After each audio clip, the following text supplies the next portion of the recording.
So I'm Ryan, I'm the Associate Children's Pastor here, and I'm going to talk to you all about creativity and how to unlock it.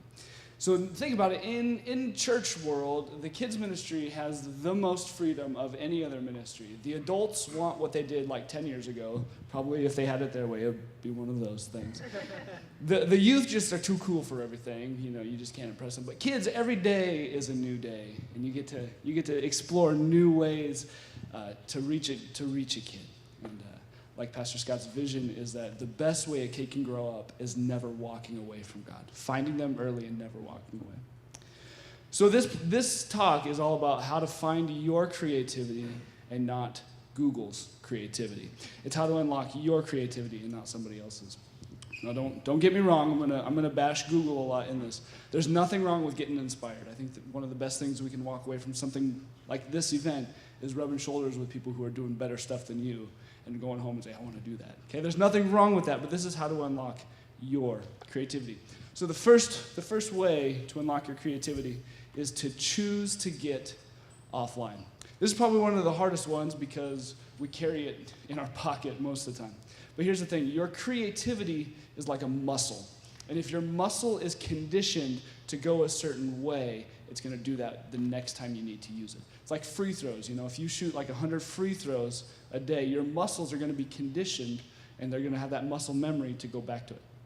So when you're in your creative process, if your creative muscle is conditioned to go to Google and find a cool name for your event, and again, there's nothing wrong with that. I've done my fair share of that. But if that's what your muscle is conditioned to do, it's just going to be natural.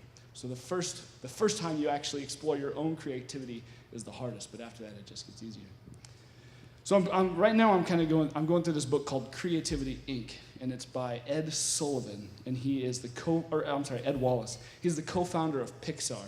The cover of it is a silhouette of Buzz Lightyear. It's a phenomenal book about creativity and Pixar's creativity process. He said that when they sat down to figure out what movie they were going to make, and the end of the movie is Toy Story that we know of. They sat down and they wrote the storyboard, they wrote out everything that they wanted to do, and then when they got to go make it, they realized, we don't have the technology to make this thing. We don't have the computers to make it, we don't have the animation software to make it, so not only did they make a movie about talking toys, they made physically the computers to make it on, they made the animation software to make it on, and it's still today one of the best grossing movies of an animation video. And it was one of the very first of its kind. So the reason they got to that point is that they unplugged, like it was back in the 90s. They didn't really have to unplug too hard. They just got away and went to a restaurant. That's all they had to do. They didn't have Wi-Fi then. But when you sit down and explore your creativity, really cool things start to happen. For us, we had our VBS, and a lot of people here have VBSs, and we came up with the name Summer Splash. And we sat down and we thought, okay, what's the big wow factor? The biggest creative element of a VBS is the stage, right? People walk in, oh my goodness, it's so cool. So we wanted to have a rockin' stage. And so we sat down and thought, okay, let's have a lifeguard stand, because you know it's a water theme, Summer Splash. Let's have a lifeguard stand, let's have a surfboard, let's have some beach balls, and then we just took the limitations off of what we could do. So we took limitations off money, we took limitations off time, we took the limitations off volunteer resources, everything. And we said, if we could do anything we wanted with unlimited budgets, what could we do? And so Pastor Scott's like, well, let's make a giant sandcastle. We're like, let's truck in sand, let's build this thing. Okay, that wasn't exactly possible, but let's build a giant sandcastle. And then, let's put a big screen right in the middle of it, the biggest screen these kids have ever seen. And so what we ended up with was a 56-foot wide sandcastle by 24-foot tall sandcastle, and then a 32 by 9-foot screen in the center of it. I'll tell you what, this was not what we spent the money on. All this is styrofoam. It was like $7 sheets of styrofoam, and the screen, that was our biggest block, is that we knew we wanted to do this, but we didn't know how we were going to do it, because to rent two 16 by 9-foot screens would have been like $1,700 or something just ridiculous for the week. So Pastor Scott's like, I know how we can do this. I remember watching this video, and this guy used frosted shower curtains. And so we just literally taped together frosted shower curtains for the screen. The biggest win for us, I think, was just being able to pull this thing off, hanging 5-foot beach balls from the ceiling, a 15-foot beach ball on the side. I mean, we just took the limitations off what we could do and then figured out how to do it. But during the creative process, when we walked into the room, the computers went like this, and we just straight up talked to each other and figured out, what can we do together, and not just copy somebody else. So that's the first one, choose to get offline. Next one is choose to change. Are there any Office fans here? Anybody like The Office?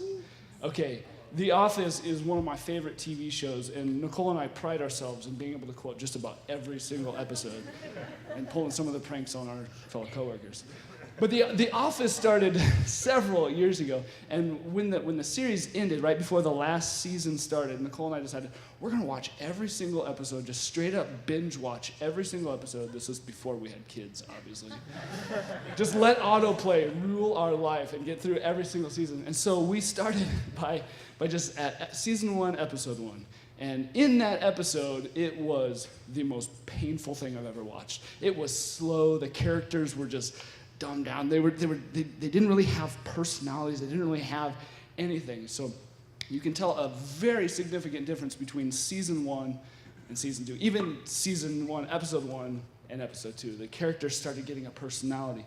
The writers stayed true to their humor, but they changed everything about it. I mean, the most famous joke that Jim pulls on Dwight is the stapler and the Jell-O joke. And that was in the very first episode. So the writers stayed true to who they were, but they changed everything possible, including Michael Scott's hairline. So I'll just let you gaze at that lovely mug there. So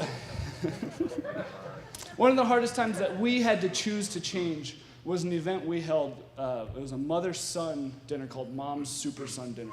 We had everything ready. We were having it on May 4th of this year. It was just a few months ago. And it was 3 weeks before we were about ready to go forward with hitting print and sending these things out to everybody. We had the menus done. We had the decoration done. We obviously had all the graphics done. We had everything done for it. And one thing that Pastor Scott does is before we hit Command-P and go to print with it, we review it together. And so he sat down in his office, and he was reading, okay, Mom's Super Son Dinner, everything looks right. May 4th, 5:30. May 4th. Something special about that day. Does anybody know what's special about May 4th? National Star Wars Day. May the 4th be with you. We were 3 weeks away. We literally had everything done for it. The menus were ordered. They were ready to go live with them. And we had a decision to make. We could either, this event would have been great, but we had a choice to make. Do we, in our own minds, settle for second best? Or do we go all out on this thing and celebrate this thing like nobody's business? So that day we decided, okay, we are scrapping everything we have to have one of the coolest things. So we changed it to Mom's Little Jedi Dinner. Literally, we pulled this thing off in a week of planning. It was the craziest week we ever had, but we chose to change. We chose to not settle for something good when we knew that there was something better out there. So talk about a home run.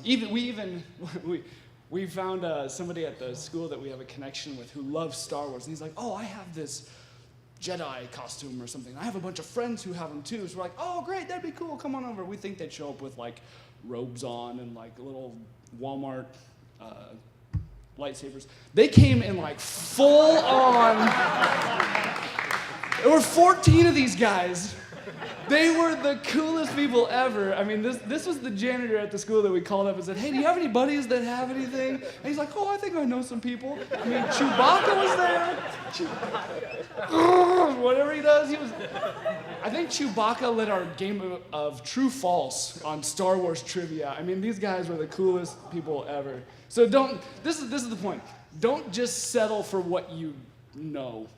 Venture out into your creativity. Don't be afraid to get crazy. And again, if things go wrong, kids don't know the difference. So go for it. So there it is. Choose to get offline. Choose to change. And the last one is choose to modernize. Choose to modernize. A lot of times in kids ministry, we can take things that have been done for years but have run their course and modernized them, give them a facelift. Perfect example, puppets. I have no problem with puppets. There's people in this room that I know do puppets incredibly well, like with precision, with professionalism, just wonderfully.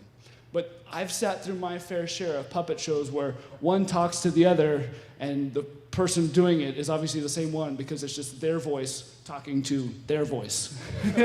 They lose their accent, and they're like, oh, and then maybe they like mix them up every once in a while. You know, this one's like has a southern accent, and this one is like British, and they like mix them up or something. Like, oh wait, what just happened there? So there's nothing wrong with puppets, but the reason why puppets are so popular is because at one point, puppets were revolutionary. Like, they were the thing. Jim Henson probably sat down one day and said, well, I want to make a puppet. And then he did it, because they were revolutionary. And now we have the Muppets, Sesame Street, all these things. And they're still popular, and they do them well. But I don't know if you guys have ever seen Sesame Street lately. They do a lot more than just talk to each other. They have green screens, and they have all these different things. So one way you can take your creativity to the next level is to modernize things that are great and influence kids, but have just kind of run their course. So one thing that we use, and pardon me if there's some technical glitches here, one thing we use is an application called Digital Puppets. Have anybody heard of Digital Puppets, either by Little Mountain or Little Mountain Puppet? Is that right? Little Mountain? Or the ones we use are from iloveKidsChurch.com. So I'm going to turn that off. I'm going to show you guys some cool puppets here. This guy is one of my favorites. He reminds me of a friend of mine named Scott Berkey. And it's really easy to operate. It's just a flash program, and all it is a space bar. What's up? little guy. Okay, so that's one of them. Here's another one, a puppet Lego. We actually used this one in one of our series. We did a Lego series, and we saw these digital puppets, and we thought, how do we use this in a way that nobody's ever seen before? Now, granted, most people have never really seen digital puppets before, so you don't have to think really hard on how to use these. But we saw this Lego face. We're like, what if we built a Lego and left him on the stage, and he blinks every once in a while. So we just, with styrofoam, again, a $7 sheet of styrofoam, we just cut it out with a hot knife, and we stuck a little old Dell monitor. Most of you have them just like gathering spider webs in your church office or something. And we stuck that thing right in the middle. We cut out the face of the Lego puppet, stuck that thing right behind it. And this guy can do all these different facial expressions. He can scream, he can yell, he can do all sorts of different things. So that's one thing you can do with your creativity, is find things that are out there. Little Mountain has some stuff. These are from iloveKidsChurch.com. And you could just take them and use them in ways that you're used to using them. With puppets, it's no different. These things are like totally easy to use. Like right now, all I'm hitting is the Q button, the W, the E, the R, the T, the Y.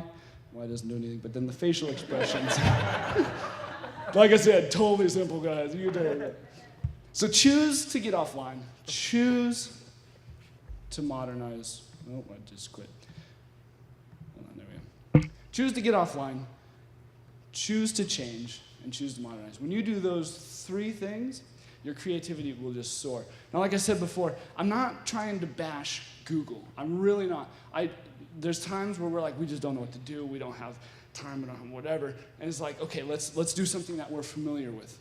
But when you have that time in your creative process, when you sit down to have, okay, you're probably right now thinking, okay, I got to get ready for Christmas, or even you're starting now planning for next year's VBS. How do we take what we're doing, what we know, what we could do, and take that to the next level?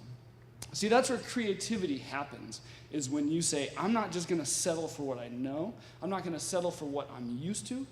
I'm going to challenge myself. And it's really hard to challenge yourself sometimes because we all like to be comfortable, right? But when you choose to take things to the next step and not settle for what you're used to, your creativity soars. Thank you.